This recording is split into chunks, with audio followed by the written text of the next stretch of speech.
Is there a message of necessity at the desk? There is a message of necessity at the desk. Move to accept the message of necessity. The message is accepted. Hello again, and welcome back to another episode of Messages of Necessity. My name is James, and as always, I'm here with three of the biggest stories that the Empire Center has been following over the past few weeks. We've got a big episode today, so let's dive right in. The most recent enacted budget financial plan shows that state expenses will exceed revenues by $9.1 billion in fiscal year 2025, and they'll grow to more than $13 billion in fiscal 26 and 27. Now, this gap has widened beyond original estimates for two reasons. One, the just-adopted state budget hiked spending $2 billion per year above what Governor Hochul originally proposed. And two, tax receipts have wound up being significantly lower than they were originally forecast. That enacted budget financial plan also included some key information on Medicaid and other state health programs. The state is now expecting $63.7 billion in federal support for Medicaid and the other programs, which is higher than the previous fiscal year. The state did not, however, receive matching funds for the promised state healthcare worker bonuses, which means that the state will pay the entire costs of these promised bonuses between 2023 and 2025. But we'll close with some good news. A bill that passed both the state assembly and the Senate at the end of the legislative session could represent a breakthrough in hospital pricing transparency. The legislation calls for the state-run employee health plan to annually publish the details of its spending on hospital care, which is the predominant driver of rising health costs nationwide.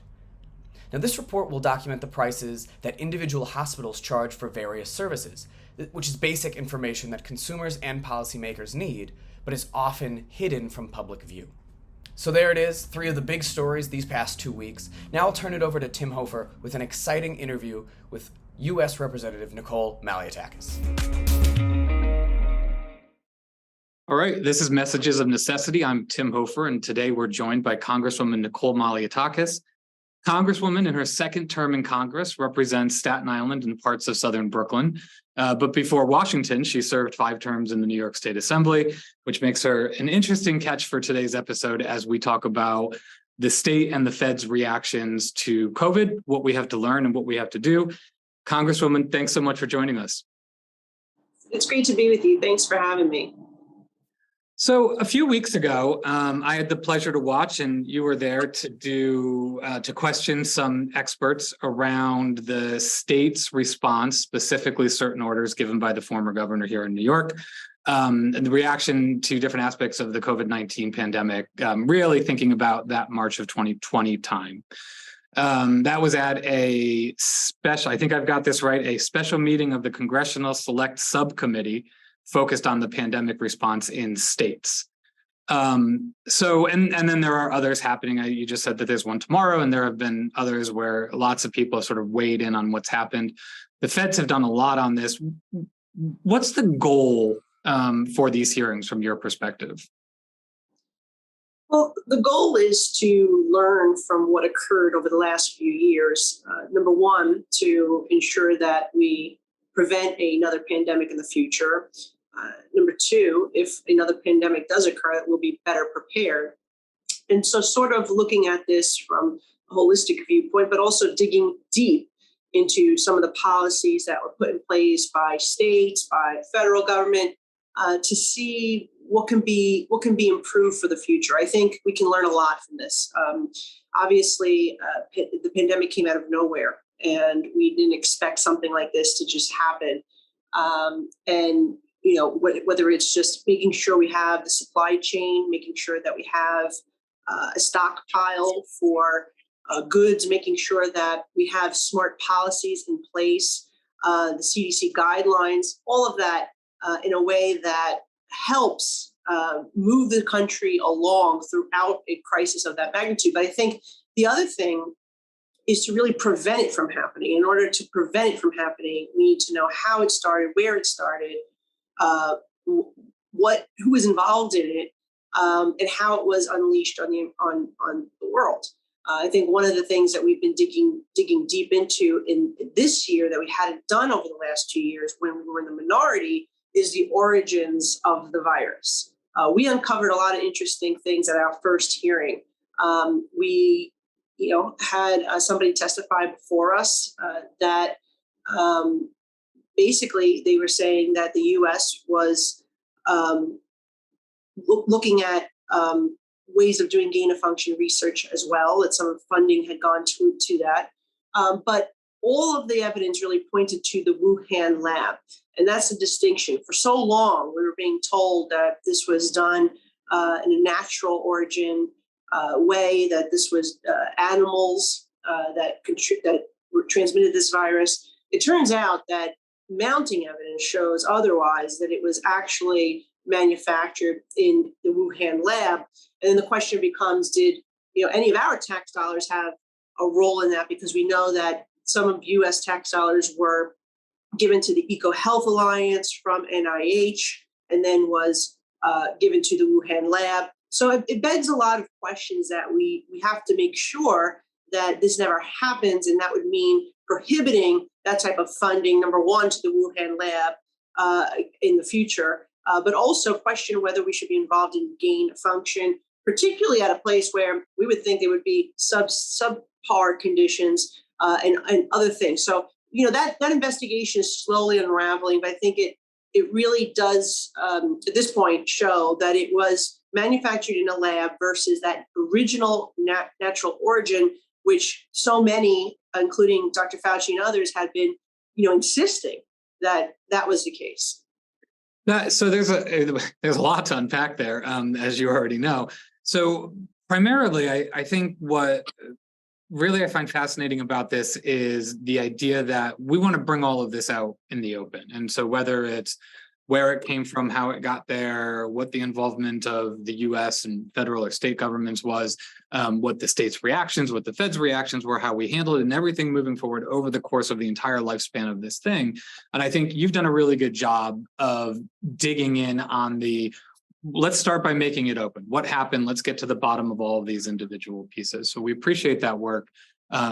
Certainly from my perspective, I've been working on sort of open government transparency issues in New York for 15 years. So I get that, and I really respect it. As we take this to the next level, so you guys are focused already on multiple pieces of this, and certainly on finding out the origins and being able to prevent that from happening again. I think we've done separately work in a different area, which is trying to get to the bottom. And you talked about this initially. The first was, and worth disclaiming here that states and the feds did good stuff and bad stuff in the initial response. And of course, like you said, this came out of nowhere. We didn't know it was coming, that hadn't been prepared for in a lot of ways. So there is a lot to learn. There's things that New York did well and things that New York did poorly. There's things that Pennsylvania did well and Pennsylvania did poorly. And so until you really do a full dive into all of those pieces of it, it's hard to know and be better prepared for the next time. Because of course, there's going to be a next time of something, right? And so it would be a huge missed opportunity, certainly from our perspective, to not learn as much as we can right now. And I think that's what the hearings that you all are holding are trying to get to the bottom of, right?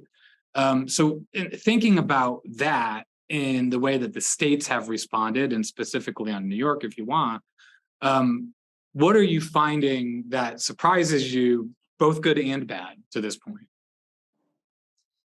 Yeah, I think you're right. A lot of this is about looking at what are the best practices, right? And in the very beginning of COVID, many people applauded Governor Cuomo for his leadership, for taking control of the situation, from having his daily briefings, making sure people were informed, that they had the latest data. And so from being a good communicator, from someone who is in a position of leadership to the constituency, I thought New York State did it well. The problem and to that point, I mean, that was that resounded across the country, right? Because it wasn't just New Yorkers who latched onto the Cuomo's handling of this; it was everybody. And so, I think that's a point worth validating: is that they did do a good job there, right, of getting out and saying, "Here's what we know, here's what we don't know." Yeah, in the beginning, I felt that was the case. It, Yeah. it became later on where I felt that this sort of evolved into, I'm doing what's best for my state to keep my constituents informed, getting them the information, best information possible, showing leadership, showing that you have thoughts on how we can deal with some of the challenges. So then it became almost like it was almost like it was more, then it became more about like power and ego and books and and then you got into misinformation later on when we talk about like the nursing homes, for example. It was a perfect example where clearly they weren't being transparent anymore. They were reporting numbers that were not accurate. And in fact, I applaud your organization, the Empire Center, for going to court to try to get that information public, which it did, and it showed a major discrepancy, right, between what the public was told and what was the actual facts. So I think it's almost like an odd thing that we wrote, we went through during that. Of course, I also had a lot of disagreements in some of the policies with regards to mandates. I had been very critical of the vaccine mandates, although I was, vaxxed myself and I had held pop-ups to help my constituents get access to the vaccine. I didn't feel that it was something that should be tied to your livelihood. And I was critical of, NYPD and other agencies firing people, right? Because they chose not to be vaccinated. That's something you didn't see in many other states. Also the vaccine passports, you need to be vaccinated in order to go to a restaurant. I didn't like that concept. I thought it was very discriminatory. And it really shut out people from participation in our society. And then there were, of course, the mandates that were put on small businesses that made it very difficult. And if you compare, Florida, which was open throughout the entire pandemic, almost, right? I mean, of course they had, they also shut down in the very beginning stages, but they opened right away, schools and businesses. People seem to be having, being back to normal life, where here in New York, we were still, subjected to all these regulations. Our youth missed out on so much social education and other assistance in schools because they were shut down for so long. So there's a lot of different things that had happened here. I think at the end of the day, the goal of the committee should be to evaluate what were the best practices and put those forward in some type of report which we can access. But I think the other thing is, we need to be prepared, right? And that means stockpiles. I thought what Governor Cuomo had done with the ventilators and trying to increase New York's stockpile was creative. But then you get into the question of, well, gee, why were we paying $13, for a was it COVID test versus, state of California? So what was going on there? So there's a lot of questions that raises as well, particularly when you found out that, one of those individuals we were purchasing these tests from happened to be one of Governor Hochul's biggest donors. So, there's a lot of things there that need to still be unpacked. I think for our committee's purposes, because look, we have a state legislature, we have attorney general, they should be really drilling down on if there was any other nefarious actions that were there. For our perspective, it has to be with relations to the federal government, right? Our national stockpile, federal funding going to gain-of-function research, and not just NIH funding, by the way. We're talking about Department of State, Department of Defense.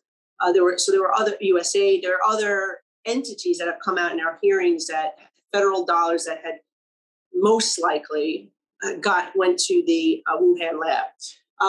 CDC guidance, were states following the CDC guidance properly? There's this big question about New York and the way they handled nursing homes. And this is one of the issues that I've brought up.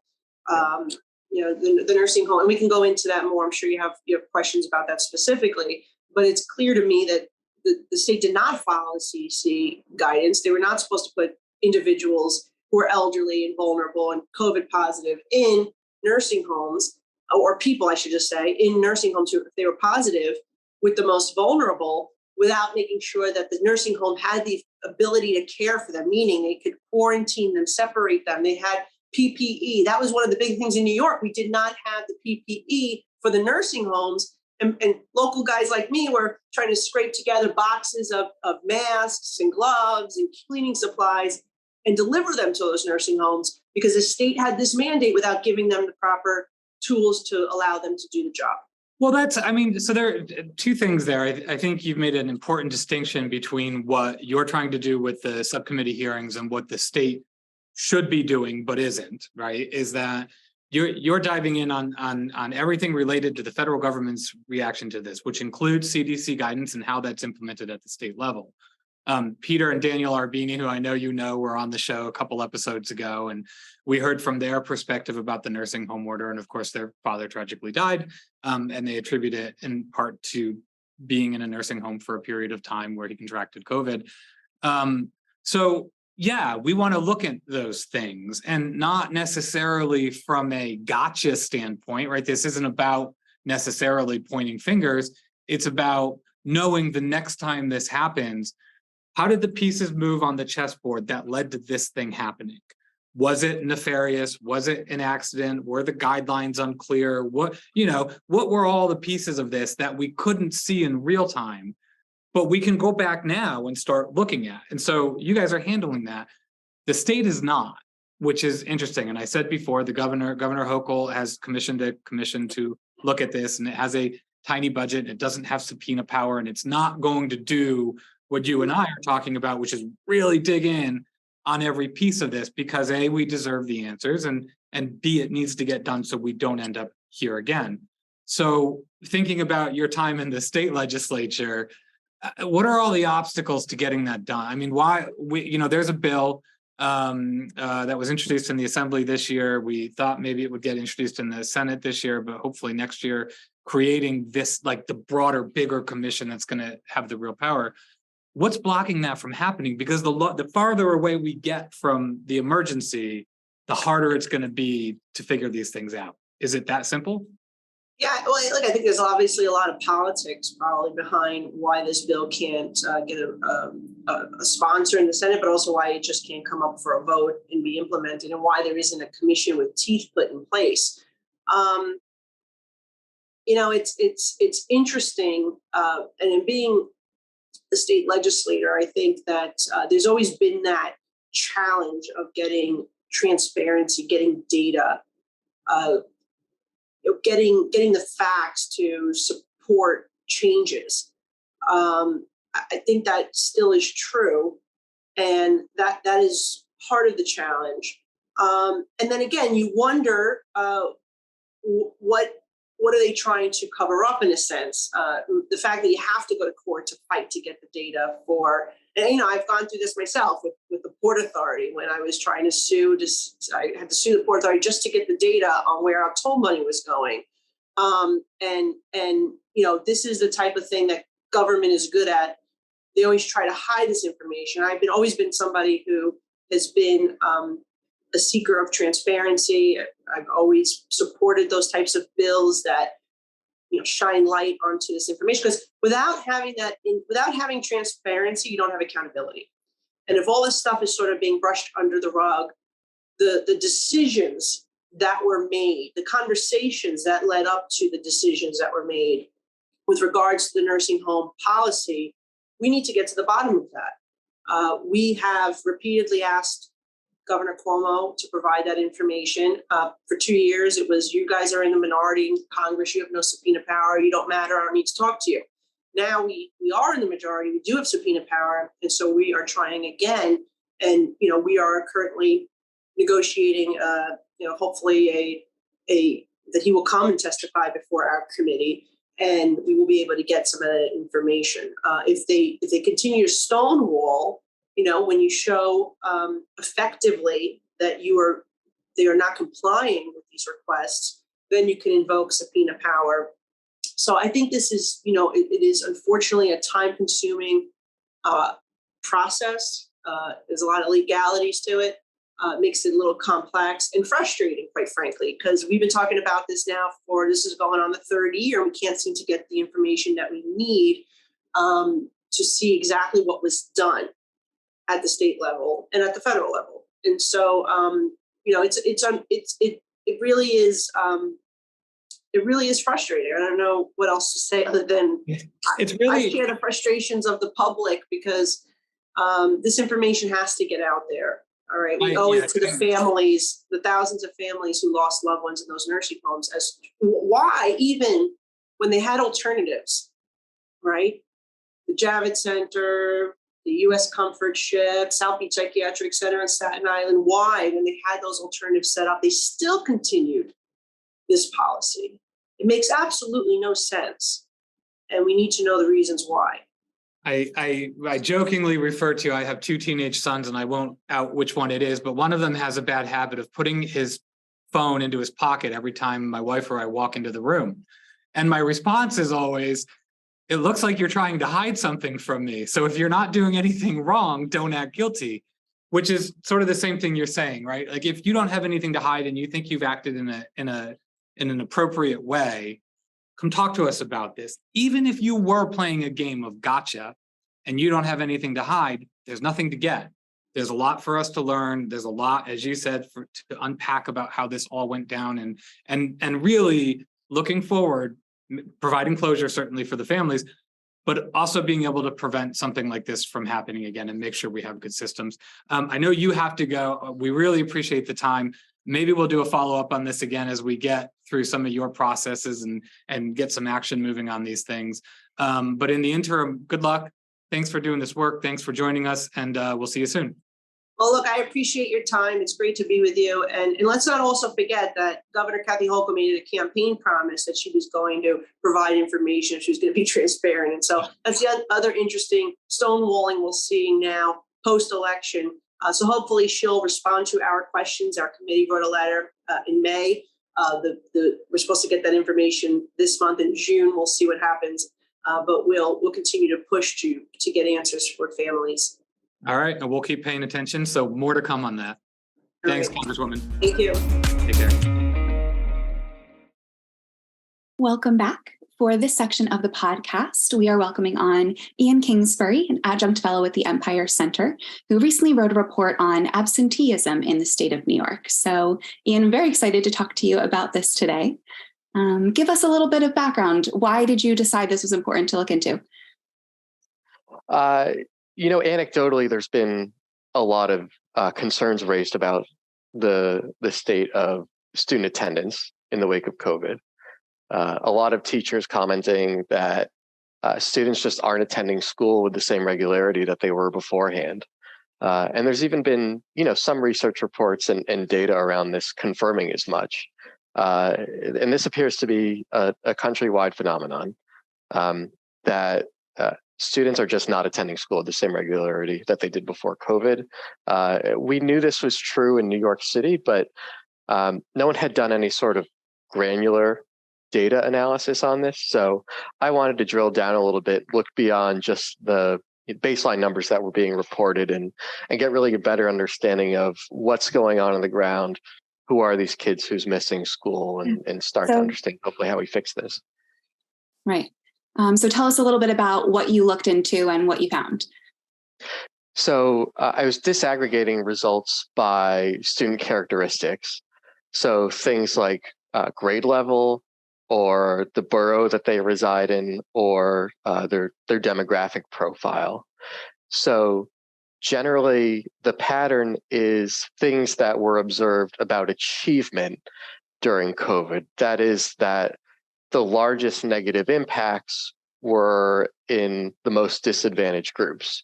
So economically disadvantaged students or Black or Hispanic students, they now are really sort of in an acute crisis. Very troubling levels of daily attendance and chronic absenteeism. Yeah, and as we already know, those are the groups in particular that have the largest achievement gaps, really were already at risk. So it's really a shame to hear that what you found is those are the groups that are impacted the most by chronic absenteeism. So tell us a little bit, how does New York define chronic absenteeism? How much school is a student missing if they are chronically absent? Great question. There's not a national standard for this, which is kind of a shame because then it makes it hard to compare. For New York, their definition is 10% of the school year, which is 18 days of school. And so that is, I think, by any measure, an enormous amount of time. Absolutely. I think it's only reasonable to conclude that a student who's missing at least 10% of the school year is not possibly absorbing all of the information that they need to be absorbing. And so really that's sort of a very conservative threshold. I mean, that, to me, it would be concerning if students were missing 8 days of school per year, but we're talking about half the student body missing 18 or more days per year. It's just an enormous number to comprehend. Yeah, absolutely. What are some of the consequences that we know for sure are an outcome of being chronically absent?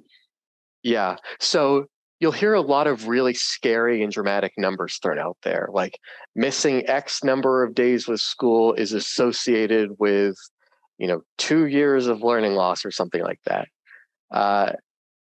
And I think it's important, first of all, to understand that this is a case of correlation is not causation. It's not random who misses school. It's correlated things probably with things like socioeconomic status or how engaged the parents are or the child's own attitudes about school or ambitions for the future. So we can't just observe those correlations and say, here's what's going to happen because kids are now missing X amount of days per school. The reality is it's hard to know. It's hard to isolate what that causal number might be. So instead, I think we can just sort of defer to theory here. We have a theory that more school is good and that missing school is harmful. So I think even without being able to perfectly isolate or identify what that causal impact is, we can all agree that missing 10% of the school year is a very suboptimal outcome. Yeah, couldn't agree more. Were there any particular areas of New York that were impacted the hardest, or anything particularly shocking that you found when you were looking into the raw numbers? Yeah, so by borough, the worst attendance rates are in the Bronx. And this just tracks with the larger story of whether it's attendance or achievement.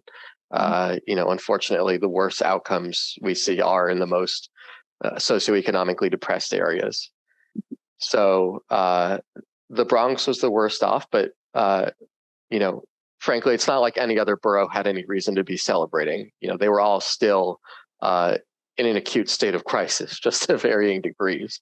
Yeah. And as you mentioned, it does seem like the areas that had the highest rates of absenteeism, we do see low rates of achievement and especially the largest achievement gaps for these marginalized groups. So yeah, it does seem like it is a complex issue. Like you said, nothing is isolated. So moving forward, I mean, what do you think? Can anything be done about this?